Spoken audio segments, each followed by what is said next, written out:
Mustafa Kamal, Said Ibrahim, Sulaiman Muhammad dan penulis buku Wahabi Rasul Dahri. Dia mengatakan sudah diambil tindakan. Ini tidak benar. Mereka pada masa itu belum ambil tindakan. Ya, tetapi melalui rakaman ini saya katakan saya dengan rela hati pergi ke Jabatan Agama Johor dan saya ingin menemui ketua penyelidik, tetapi yang saya temui seorang yang bernama Mustafa Umar.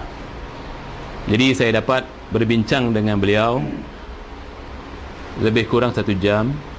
Saya minta buktikan kepada beliau di mana bukti bahawa saya seorang pendakwa Wahabi ataupun penulis Wahabi. Tapi saudara kita ini tidak dapat membuktikan. Dia hanya mengatakan saya diarahkan untuk menyelidik. Jadi saya katakan kepada beliau, saya memang sudah berapa kali datang ke Jabatan Agama untuk menemui orang-orang tertentu, orang-orang yang berkenaan. Tetapi orang-orang ini sering tidak ada di pejabat. Ya, jadi memang saya datang secara suka hati untuk berbincang. Tetapi ruang-ruang ini semakin lama, saya rasa ruang ini semakin tertutup. Jadi akhirnya mereka menuduh saya dengan tuduhan saya seorang Wahabi, dan tentulah Wahabi dianggap sebagai ajaran yang sesat, sebagaimana saya akan buktikan dalam makalah kecil ini. Kemudian utusan Malaysia, JAIJ larang penceramah agama berfaham songsang. Ya, kalau kita faham di dalamnya, di antaranya adalah pahaman Wahabi. Siapa yang dianggap sebagai ajaran songsang? Pengerusi Jawatan Kuasa Al-Ehwal Agama Islam Johor, Datuk Abdul Kadir Anwar berkata, antara penceramah terbabit ialah Rasul Dahri,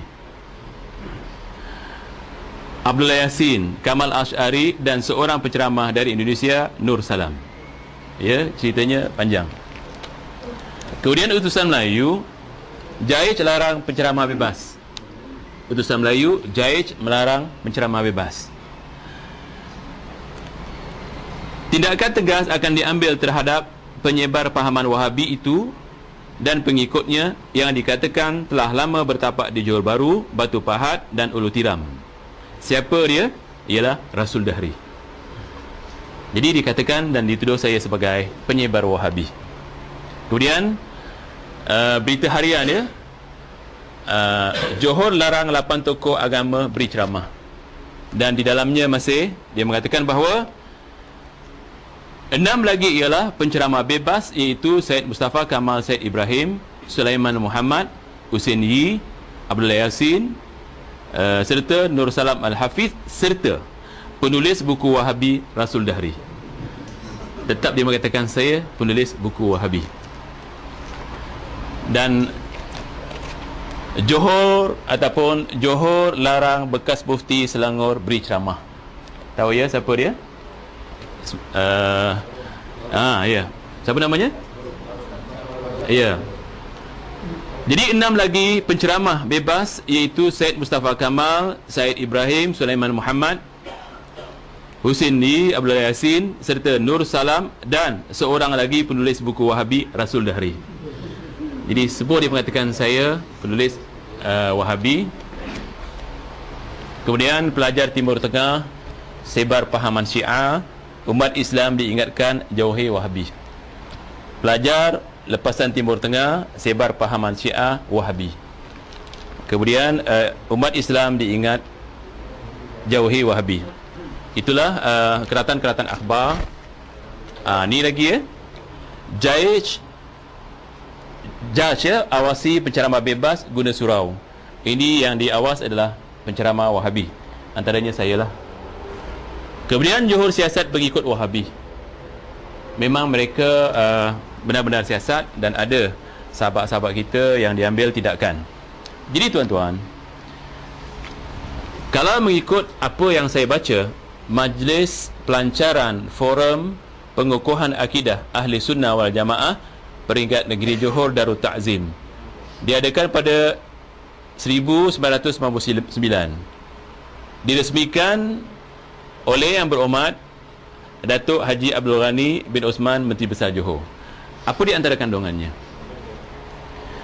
Latar belakang yang kedua, sejak kebelakangan ini, satu aliran pahaman yang disebut Wahabi dan Syiah sudah mula menular masuk ke dalam pemikiran rakyat Johor. Kesan daripadanya telah menimbulkan perpecahan pemikiran dan perselisihan faham di kalangan anggota keluarga dan masyarakat. Kemudian objektif yang keempat, membentras perkembangan Syiah dan Wahabi. Membentras perkembangan Syiah dan Wahabi yang bertentangan dengan pahaman dan amalan agama masyarakat Malaysia. Jadi dianggap Wahabi dan Syiah sama. Kita yakin bahawa Syiah tidak ikhtilaf antara kita. Dia memang keluar daripada millah. Yang mana Syahrastani dalam kitabnya Milal wa Nihal, apabila mensyarahkan sataftariq ummati ala 73 firqah kulluha finnar illa al-jama'ah, akan berpecah umatku kepada 70 pecahan, semua ke neraka kecuali jamaah. Maka dijelaskan di situ, di antaranya adalah Syiah, tapi tidak disebut Wahabi. Begitu juga Al-Baghdadi apabila mensyarahkan hadis ini juga menyebut Syiah, tapi tidak disebut Wahabi. Sekarang, bagaimana mereka boleh menuduh saya Wahabi, sedangkan saya sudah mengeluarkan CD? Saya ingat 2 CD saya dah keluarkan, dan 1 pitah rakaman kaset yang saya menjelaskan kepada ummah bahawa saya bukan Wahabi. Bahasa apa yang saya nak katakan kepada mereka untuk menjelaskan bahawa saya ini bukan Wahabi? Nak gunakan bahasa Arab, lastu Wahabi, I'm not Wahabi, saya bukan Wahabi. Nak bahasa apa lagi? Saya bukan Wahabi. Saya katakan bukan Wahabi, kenapa? Tidak ada satu pahaman yang diajarkan di Saudi yang mengatakan Wahabi. Guru-guru yang mengajar saya di Universiti Ummul Qura, 80% daripada Mesir, daripada Azhar. 20% itu campur-campur. Mungkin hanya 3 atau 4% itu orang Saudi. Jadi guru saya kalau universiti bukan orang Wahabi. Kalau mereka katakan bahawa Wahabi itu sesat, saya minta kepada mereka dengan jasa baik mereka, panggillah saya. Di mana kesesatan saya? Saya memang bersyukur di Malaysia ada jabatan agama. Saya memang setuju di Malaysia adakan JAKIM, Pusat Islam dan sebagainya. Saya pun setuju kerajaan Malaysia mengadakan badan-badan ini demi untuk menjaga supaya orang-orang di Malaysia, begitu juga di Singapura. Saya sangat setuju dengan pemerintah Singapura mengadakan MUIS, kerana merekalah yang bertanggungjawab untuk menjaga hal ehwal masyarakat Islam. Pertama, jangan berpecah. Kami, antum, kamu sekalian memang tidak suka perpecahan, sebab perpecahan itu bid'ah, sebagaimana hadis iftirak tadi. Dan kita memang ingin menolong mereka, dan mereka adalah orang Islam seperti kita yang wajib ditolong, dan kita tidak menentang mereka. Dan saya apabila menjawab soalan-soalan yang dikemukakan kepada saya,